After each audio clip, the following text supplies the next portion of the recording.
अब बात सबसे अहम तस्वीर की, नीट की खबर की। छात्रों के भविष्य से खिलवाड़ करने वाले नीट के गुनहगारों की सच्चाई तलाशने की कोशिश लगातार जारी है। सीबीआई के हाथ में केस आया और उसके बाद से इस पूरे मामले में एक के बाद एक गिरफ्तारियों का सिलसिला राज्य दर राज्य दिख रहा है। गुजरात से लेकर बिहार तक कार्रवाई दिख रही है। पेपर लीक मामले की जांच सीबीआई लगातार कर रही है और सीबीआई की टीमें बिहार और गुजरात में पड़ताल कर रही हैं। बिहार में भी सीबीआई की टीम ने गुरुवार को नीट पेपर लीक के मामले में सेफ हाउस में कमरा बुक करने वाले मनीष प्रकाश और आशुतोष को गिरफ्तार किया। सीबीआई ने आरोपी मनीष प्रकाश को दरअसल पूछताछ के लिए बुलाया था और फिर जब वो सवालों का सही से जवाब नहीं दे रहा था या पर्याप्त सबूत लगे तो सीबीआई ने इसे गिरफ्तार कर लिया।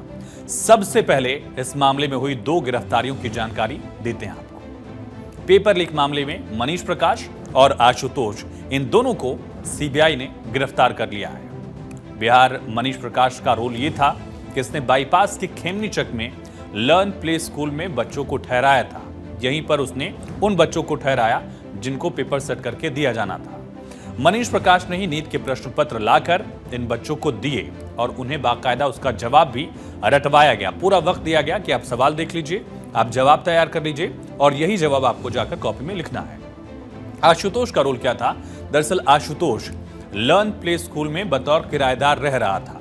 आशुतोष के साथ मिलकर मनीष ने परीक्षार्थियों को लर्न प्ले स्कूल में रात भर रुकवाया और यहीं पर उनको प्रश्न पत्र दिए गए, यहीं पर उनको जवाब रटवाए गए, ऐसा शक है। सीबीआई ने पेपर लीक के 2 आरोपी चिंटू और मुकेश, ये दोनों अभी रिमांड पर ही हैं और सीबीआई की 2 टीम नालंदा और समस्तीपुर में है।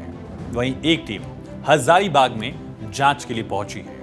सीबीआई के ओएसिस स्कूल के प्रिंसिपल समेत कुल 8 लोगों से पूछताछ का सिलसिला लगातार जारी है और अब इन दोनों की भी पूरी कहानी निकलकर सामने आ गई है। दरअसल नीट पेपर लीक मामले में कुख्यात चिंटू समेत 5 लोगों की गिरफ्तारी की ये पूरी कहानी है। नीट कांड में दर्ज की गई एफआईआर के जरिए एक के बाद एक कई बड़े खुलासे हो रहे हैं और सामने ये आया कि लोग गिरोह के साथ मिलकर फर्जी सेव और नकली बैंक खातों के जरिए साइबर ठगी भी करते थे। पकड़े गए सभी आरोपी ठगी के लिए एक संगठित गिरोह यानी नेक्सस जिसे कहते हैं इंग्लिश में, एक नेक्सस की तरह काम करते थे। मिलजुल कर सबका इसमें रोल होता था और इसी एफआईआर के आधार पर अब सीबीआई अपनी तफ्तीश को आगे बढ़ा रही है। सीबीआई आज से चिंटू और मुकेश को रिमांड पर लेकर उनसे भी लगातार पूछताछ कर रही है और अगले 7 दिन चिंटू और मुकेश सीबीआई के सामने सारे राज उगलेंगे। इसके बाद संजीव मुखिया, रॉकी, सिकंदर, यादवेंद्र समेत सभी आरोपियों की सच्चाई निकलकर सामने आएगी। इस मामले में अब तक क्या क्या हुआ, ये पूरी टाइमलाइन आपको समझाते हैं। ईओयू की रिपोर्ट यानी इकोनॉमिक ऑफेंस जो यूनिट है बिहार की, इसकी रिपोर्ट के आधार पर सीबीआई ने 3 घटनास्थल का निरीक्षण किया।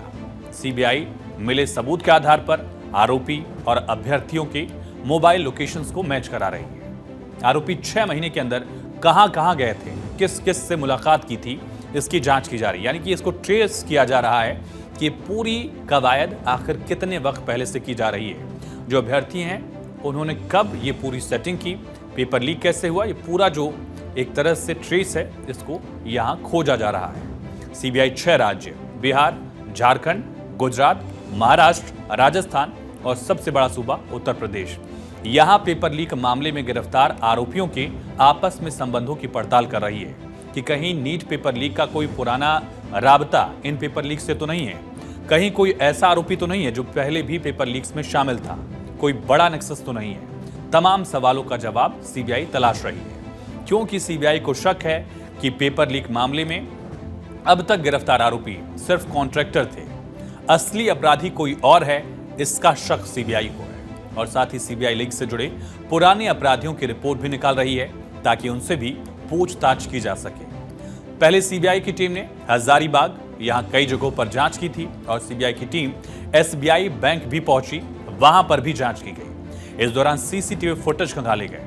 एसबीआई के अधिकारियों, कर्मचारियों से भी पूछताछ की गई ताकि ये पता लगे कि यहां से पेपर लीक आखिर कैसे आगे बढ़ा।